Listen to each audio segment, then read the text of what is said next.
My name is Jill Allred, and I'm 28 years old. I used to think the word family meant safety. Now, when I hear it, I picture a receipt, not the kind you crumple and throw away, the kind someone keeps folded in their wallet for years, waiting for the right moment to slide it across the table and say, "You still owe us." Growing up, I was the one my parents watched closely, the one they corrected, pushed, and measured. If something broke, my name came first. If a bill was late, I was the lecture. If I brought home anything less than perfection, it wasn't a mistake, it was a disappointment. My younger sister, Perry, lived in a different house entirely, even though we shared the same address. Perry is 3 years younger than me, 25 now. To my parents, she was delicate, creative, still finding herself. When Perry quit piano lessons, my mom hugged her and said, "You shouldn't force yourself to do things that don't make you happy." When I wanted to quit anything, my dad said, "You don't get to be tired." They didn't say it outright, but the message was always clear. Perry was meant to be protected. I was meant to carry weight. By the time college came around, my parents had perfected a language I'd hear for the rest of my life, the language of sacrifice. They drained their savings to help pay for my education. That part is true, I won't deny it. But it wasn't given freely. It was given with strings so tight they cut into my wrists. Every break from school came with reminders. "We did this for you," my mom would say, her voice warm but sharp underneath. "Don't forget where you came from," my dad added, like it was a warning. I worked hard because failure didn't feel like an option. It felt like betrayal. After graduation, I landed a tech job. Good pay. Stable. The kind of job my parents bragged about to relatives they barely spoke to. "This is our Jill," my mom said once at a family gathering. "She's in tech." She said it proudly, until the car ride home, when the tone shifted. "Now that you're doing well," she said carefully, "your father and I have been thinking about the future." That was how it started. At first, it was framed as concern. Rent was going up. They weren't getting younger. They just wanted something stable, something secure. Then it turned into expectation. "We sacrificed everything for your education," my dad reminded me. "It's only fair you help us now," my mom said. "That's what family does." I resisted for a long time, years actually, because I knew the moment I said yes, it wouldn't stop at help. It would become obligation. But they wore me down slowly. 5 years of comments, guilt, and comparisons. "Perry just isn't in a position to help," my mom said casually. "You're the responsible one," my dad added, like it was praise. Responsible. That word followed me everywhere. Eventually, I gave in. Not because I wanted to, because I was exhausted. I bought them a modest house. Nothing fancy, just something safe, quiet. 2 bedrooms, a small yard, a place that said, "You're taken care of." And then I paid the mortgage. Month after month, year after year. 3 full years. I told myself it was gratitude. I told myself it was closure. Because if I gave them this, if I proved I'd paid them back, maybe they'd finally stop keeping score. But nothing changed. Visits were still tense. Phone calls still ended with subtle reminders of what they'd done for me. And Perry. Perry floated in and out of their lives with no expectations at all. I kept my distance, but I kept paying. I even paid extra. That part matters. My dad suggested it one night, almost casually. "If you can send a little more each month," he said, "we can pay the mortgage off early. Less interest, more security." Security. For them. So I sent extra money every month. Not a fortune, but enough to matter. Enough to feel like I was doing something right. Enough to believe there was an end in sight. And for a long time, everything looked fine, from far away. Until 2 days ago. I woke up with this strange feeling in my chest, a restlessness I couldn't explain. I hadn't visited my parents in months, maybe longer, and suddenly I felt like I needed to see them. Not because we were close, but because I needed to know where I stood. So after work, I drove over without calling. No warning, no announcement. Just me, rehearsing a polite smile at every red light. As I turned onto their street, something felt wrong. The neighborhood was the same, the houses, the trees. But when I pulled up in front of their house, my stomach dropped. The curtains were different. That was the first thing I noticed. Then the porch decorations. A wreath, a welcome sign. My mother hated decorations, called them a waste of money. I sat in my car trying to explain it away. Maybe she changed. Maybe they redecorated. Then I saw it. A stroller, folded neatly near the front door. My hands tightened on the steering wheel. Perry had talked about wanting a baby someday, but she didn't even have stability. She drifted. My parents always said she needed time. I walked up to the porch slowly, every step heavier than the last. Then I heard laughter. Young, relaxed, comfortable. It wasn't my mother's voice. and it definitely wasn't my father's. I knocked. Footsteps approached. The door opened. Perry stood there. Leggings, oversized sweater, barefoot, like she'd been living there forever. She looked surprised for half a second. Then she smiled. "Oh," she said. "Jill, what are you doing here?" I stared past her, at the couch, the throw blanket, the shoes by the door. "Where are Mom and Dad?" I asked. She shrugged. "They're not here." I swallowed. "Then, where are they?" She stepped back slightly, gesturing inside like she was inviting me into her home. "You can come in if you want." I didn't move, because one thought slammed into me so hard I could barely breathe. Why is my sister answering the door to the house I'm paying for, like I'm the guest? Perry tilted her head, studying my face. "Did they not tell you?" she asked. My heart dropped. "Tell me what?" She smiled, easy, casual. "Mom and Dad gave me the house." The words didn't register at first. "They said I need it more," she continued. "I'm planning to have a baby, so it just makes sense."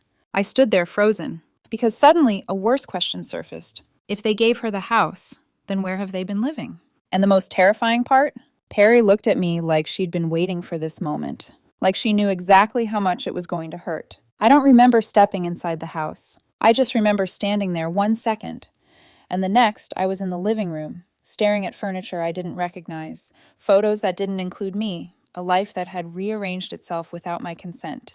Perry closed the door behind me. The sound echoed louder than it should have. "You look shocked," she said lightly, picking up a mug from the coffee table. "I thought they told you." "They didn't," I said. My voice sounded far away, like it belonged to someone else. "They didn't tell me anything." She frowned, but it didn't reach her eyes. "Well, it happened a while ago," she said. "They said you wouldn't mind." That sentence snapped something inside me. "Wouldn't mind." "You knew I was paying for this house," I said slowly. "Right?" Perry hesitated for half a second, just long enough. "I mean, yeah," she said. "But you're doing well, and I needed it."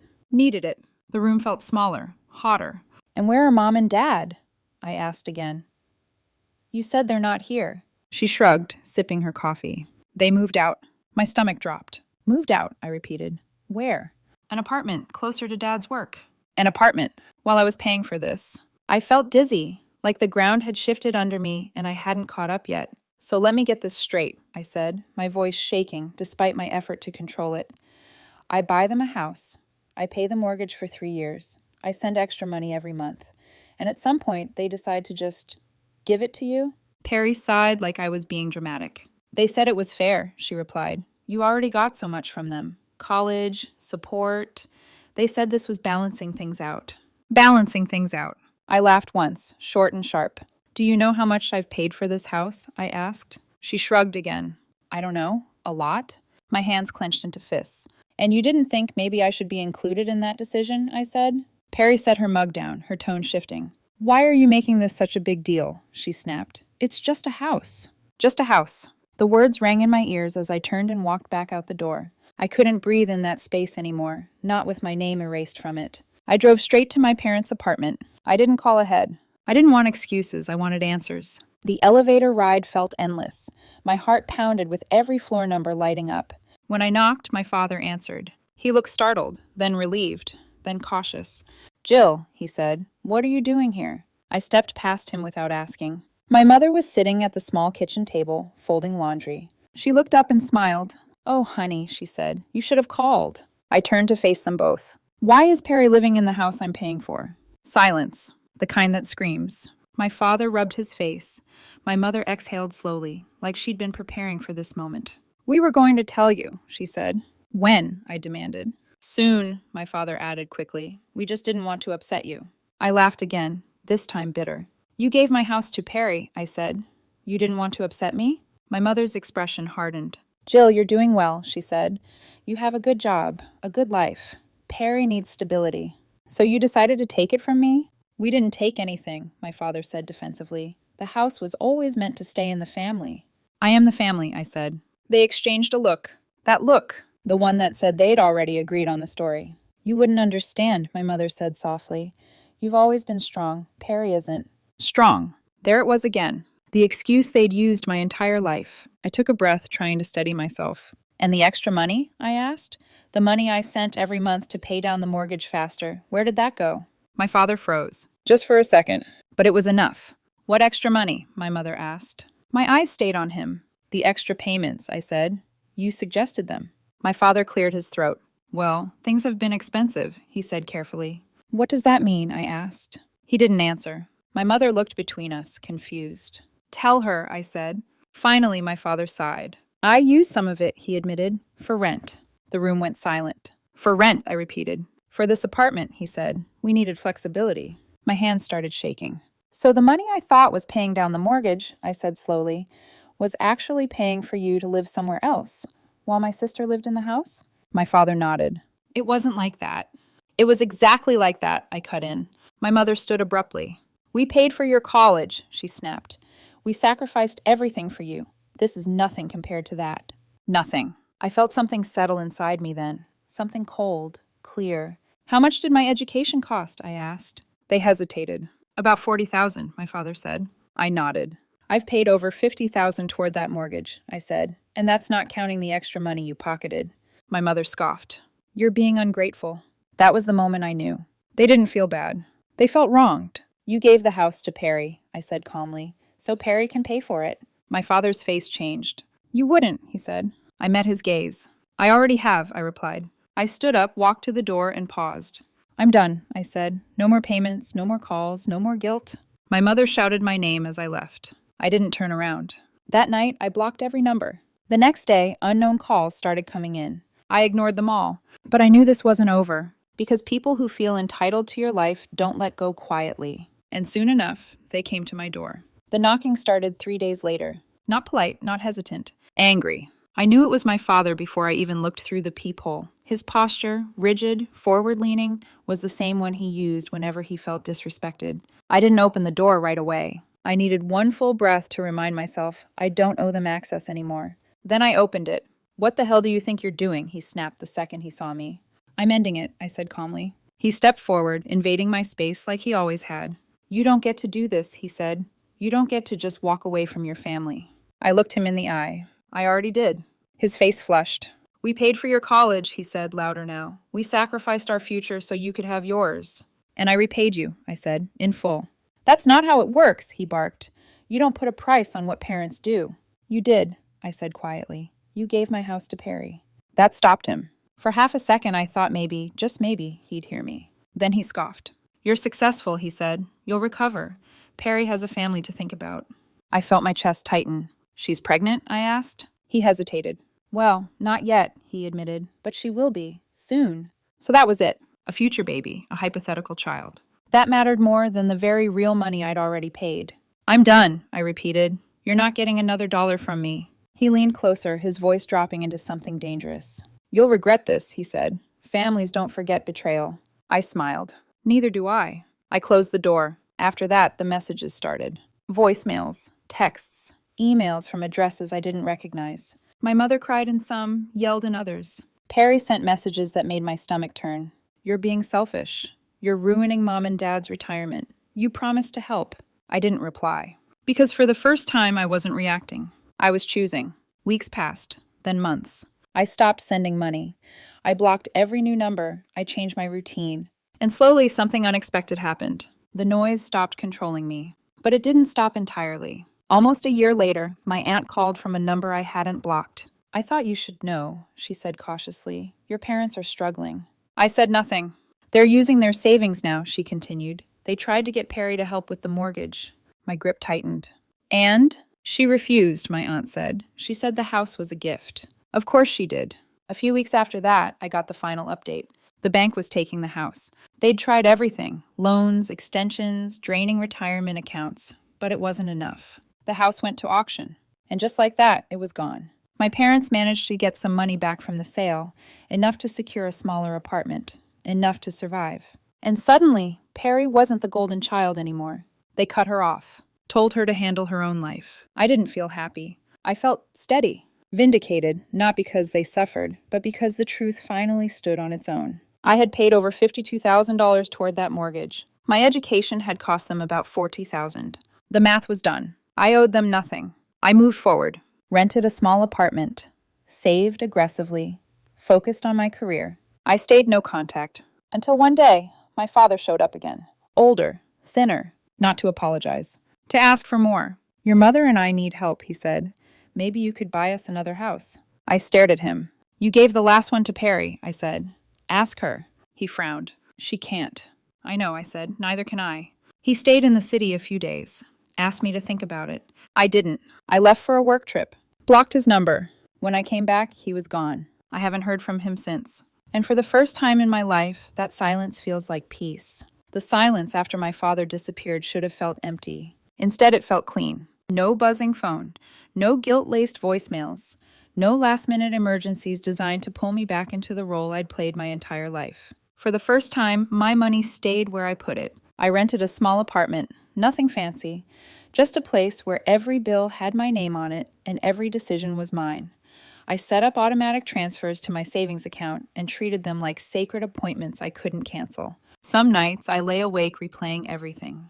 Not because I missed them, but because I needed to understand how people could convince themselves that love was something to be repaid with interest. Every few months, news trickled in through extended family. My parents downsized, then downsized again, then stopped mentioning Perry entirely. Apparently, when the house was gone, so was their patience. They'd asked Perry to help cover half the mortgage before the auction. She refused, said it was their responsibility because they'd given it to her as a gift. That was the moment my parents finally saw what I'd known all along. Perry never planned to carry anything heavy. By the time the bank sold the house, the damage was done. My parents got some money back, enough to stabilize themselves, not enough to rebuild illusions. They moved into a smaller apartment and quietly stopped supporting Perry financially. She and her husband moved in with his parents. She wasn't homeless, she just wasn't special anymore. I didn't celebrate. I didn't gloat. I just kept going. I tracked my progress like a promise to myself. Down payment goal, getting closer. Emergency fund, growing. Career, steady, finally joyful. And then one morning, I looked at my account balance and realized I was ready. I bought a modest house in a quiet neighborhood. No ceremony, no social media post, no family announcement. Just me, a pen, and a signature that finally felt like freedom. I told exactly 6 people. Friends I'd made in this city. People with no connection to my past. No emotional hooks my parents could tug on. I didn't even take photos for weeks. Because I was afraid, not of losing it, but of someone deciding it wasn't really mine. Old habits die hard. But this house felt different. It didn't echo with obligation. It didn't smell like guilt. It didn't come with a silent contract. It was empty, and that was the best part. For the first time, I wasn't inheriting expectations. I was choosing. I still haven't told my parents. I haven't posted a single photo. I haven't shared the address. I haven't even let myself imagine what excuses they might come up with if they knew. Because I already know. If I've learned anything, it's this. People who see you as a resource don't stop when you say no. They stop when you become unreachable. Some nights, I joke to myself that I should install an electric fence around the property. Not to keep people out, but to protect the version of me that finally learned how to say enough. But the truth is simpler. Boundaries work best when they're quiet. Now, instead of asking how to survive my parents' demands, I'm asking something else entirely. How do I decorate a home that's finally mine? I've never had to decide what my style was. There was always a roommate, a furnished apartment, someone else taking the lead. Now I'm standing in empty rooms with blank walls and sunlight pouring in, feeling excited and terrified all at once. I want it to be cozy, comfortable, personal, without feeling cluttered or fake. I want a space that reflects who I am now, not the version of me that was always bracing for impact. So if you have advice, colors, furniture, layout, how to turn a blank space into something warm and grounded, I'm listening. Because for the first time in my life, the future isn't something I owe anyone. It's something I get to design,